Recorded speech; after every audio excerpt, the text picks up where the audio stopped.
Welcome back to The Pulse. I am David Harris Jr. Well, friends, there was some breaking news that came out today. A lawmaker in Iran claims his government already has nuclear weapons. If true, this could have serious implications for Israel and the United States. And this news comes just days after President Biden showed the world that he won't stand by Israel withholding weapons that could be used to destroy Hamas. So is Iran just bluffing? Or how would a nuclear armed Iran change America's strategy in the Middle East? Joining me now is a House Foreign Affairs Committee member, New York Congressman Mike Lawler. Mike, this is definitely news that I think should, be sensitive. It's something that we should be concerned about. It's like Iran having nuclear weapons. If they do, are they going to use them? What are your thoughts? Well, look, obviously, this is of great concern. Iran has been working towards a nuclear weapon. Their stated goal is to eradicate the state of Israel. We saw with their launching of ballistic missiles that they are intent on that. And obviously, their funding of Hamas, Hezbollah, and the Houthis and other terrorist organizations make clear that is their plan. When I was in Israel last year, we met with Prime Minister Netanyahu, and he made very clear he had two objectives. And this was prior to October 7th. Number one, getting Saudi Arabia to the table, and number two, preventing Iran from getting a nuclear weapon. The Biden administration has been horribly weak in dealing with Iran. They have allowed Iranian petroleum sales to increase by $88 billion since Joe Biden took office. It's why I fought to get the SHIP Act passed and signed into law as part of the foreign aid package that we passed through Congress just a few weeks ago. And obviously, with Joe Biden's decision to put electoral politics ahead of the safety and security of Israel, we see that we are in a very precarious place. And I think the administration needs to take a much harder tact with respect to Iran and supporting Israel. I'm not sure that Iran is there yet with a nuclear weapon, but it is clear that that is their intent. And obviously, they have enriched a lot of uranium, enough that certainly would be capable of supporting a nuclear bomb. I wonder if this lawmaker in Iran, I wonder if they are just, they play chess, right? It seems like President Joe Biden is constantly playing checkers if he's even on the board. Who knows who's making the decisions? It almost seems like they're willfully allowing, as you said, they increased and allowed for $88 billion to be generated for Iran and for whatever they want to do with it. It seems like maybe they're trying to test the waters and see what Joe would even say, because it seems like, again, whoever's pulling the strings behind the puppet that is Joe Biden, it ain't Joe. It's probably Barack or Soros or whatever, and I bet they could give two craps if Iran has nuclear weapons and wants to wipe Israel off the map, or even try to aim them over here at the United States. What are your thoughts?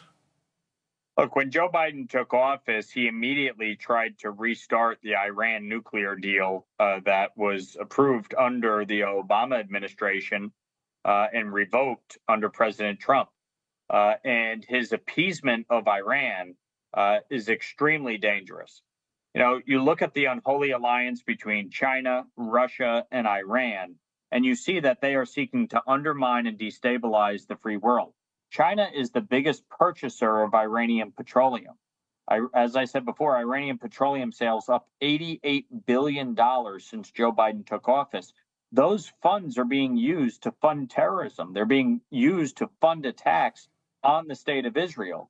And so I think it is incumbent not just on Congress, but on this administration to actually hold Iran accountable, to push back against the terrorism that we are seeing from Hamas, from Hezbollah, from the Houthis, and to make sure that Israel has the support that they need to defend themselves.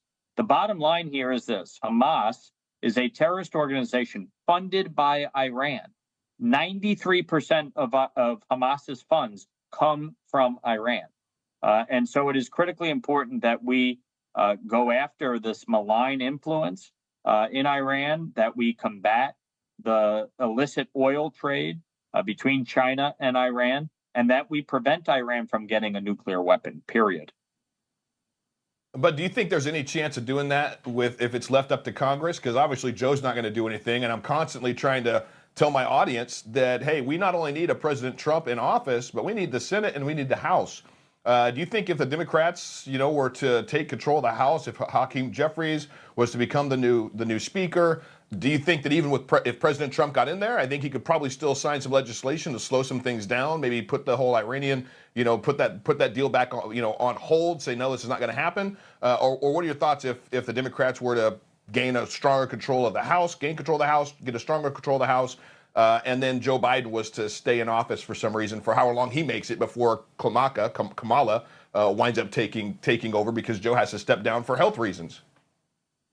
Look, control of Congress is critical. I mean, my bill, the SHIP Act, would not have passed under a Democrat-controlled Congress.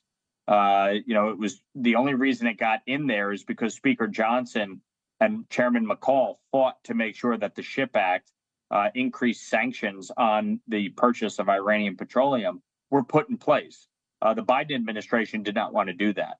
Obviously, primarily when it comes to foreign policy, the White House matters. Control of the White House is critical. You look at foreign policy under Joe Biden, it has been an abject failure, an absolute disaster, starting with the withdrawal in Afghanistan, which resulted in the death of 13 U.S. service members, to the Russian invasion of Ukraine, to the terrorist attack on Israel, the threats emanating in the Indo-Pacific by China. This is a result of Biden's foreign policy. And so it is critically important that we have a president who will combat this malign influence and ensure that Iran does not get a nuclear weapon and that China, Russia, and Iran are held accountable for this unholy alliance that they have engaged in. Yeah, and I don't see that happening under a President Joe Biden or a Democrat administration in the slightest. It seems like the only hope and saving grace we have is to take a stronger command of the House. We'd love to have the Senate as well and get President Trump back in office. Congressman Mike Lawler, thank you so much for joining me this evening, brother. I appreciate you. Thanks for having me.